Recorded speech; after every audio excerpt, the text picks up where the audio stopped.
So I started learning Spanish. I got some standard books. Hubert Herring's History of Latin America was a standard book, excellent mainstream history. Got to meet him later. And there it was in my first few months. The New York Times has a page one story by Herbert Matthews about Fidel Castro.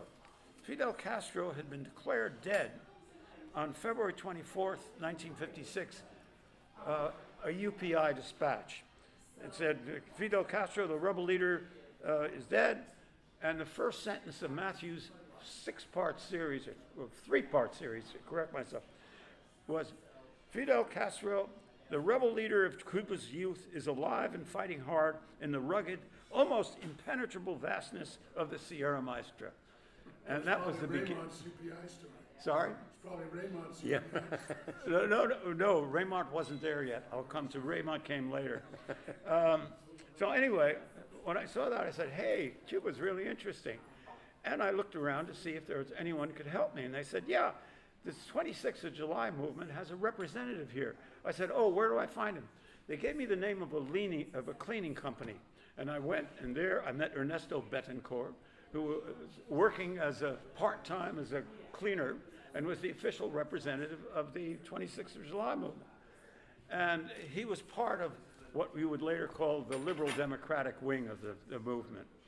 And after I talked to them for a while, I said, do you think it's possible I could go up and see Fidel? Oh, Karl, I think we could work that out. And I said, well, how do I do it? He said, well, I'll tell you what. You tell me when you want to go, and I will notify someone in Havana to meet you. We'll get you on the right plane to Oriente Province, and from there on, we'll take care of it. I said, that's great. I said, but one thing, Ernesto, I don't know if my boss or the paper would approve of my going. So I just like to go like I'm going on a holiday, you know? So I said, that's okay. So I then, in late August 1958, get on and go to Havana. And Without telling Estabrook. Without telling Estabrook. That comes into the story. I get into Havana and I stay where else? I had read in the Paris Review that the best place to stay in Havana was the Ambos Mundos Hotel, the Two Worlds Hotel, where Hemingway wrote A Farewell to Arms, and The Sun Also Rises, one or the other. So I went to the Ambos Mundos, I stayed there. I went to the bar where Hemingway and his crowd were. And then I met the representative, a middle-class representative of the 26th of July movement, got me on the plane. I was posed as a school teacher on holiday.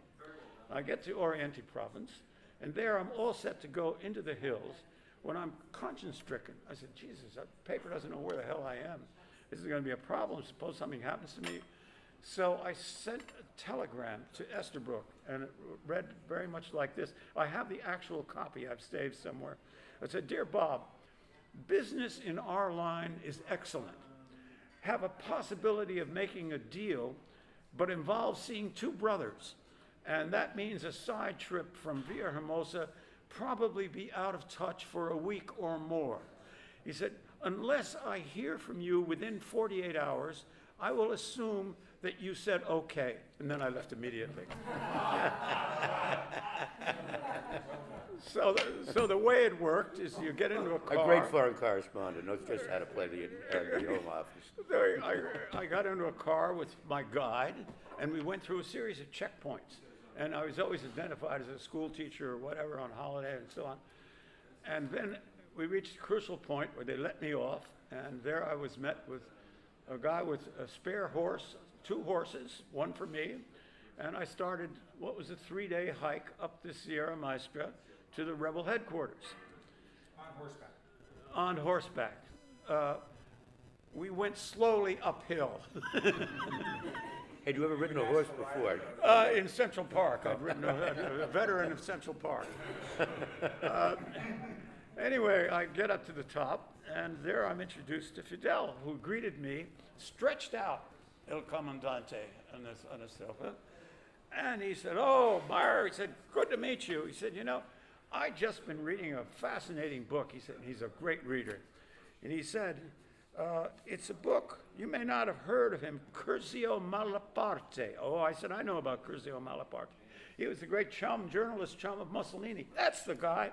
Well, in this book, he wrote that he had an interview with Il Duce, and Il Duce said, you can make a coup with the army or make a coup without the army, but you can never make a coup against the army. He said, Karl, we're proving Mussolini wrong. That was my opening quote that I used later on in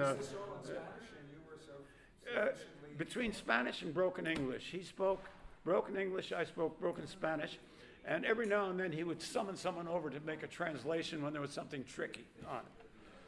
And so we got into a discussion of, Fidel, tell me, how do you describe yourself politically? And he said, Karl, let me put it this way. He said, you have a president in America, Franklin Roosevelt. He gave the people of America a New Deal, correct? I said, yes, that's correct, Comandante. He said, I would like to see someone give a New Deal to the Cuban people. That is my program. I said, does that mean you're running for president? He said, no. He said, when the revolution is over, he says, I want to have a farm in Oriente Province and retire to the hills. I wrote all of this down.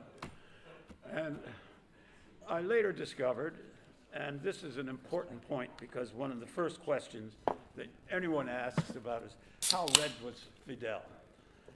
And it's quite interesting that this was the standard spin. And he not only told the left-leaning Herbert Matthews the same thing, but he told the right-leaning correspondent of the Herald Tribune, Chicago Tribune, what am I saying? Jules Dubois. Jules was the Trib's Latin American correspondent based in Panama and had been an award-winning veteran of World War II, super patriot, and he did a series of interviews with Castro. And he first met Castro, actually, when Castro went to Venezuela, where they were having a big demo, and interviewed him there, so he had seen him before. And so he then gave him the categorical questions. Have you ever been, are you ever a communist?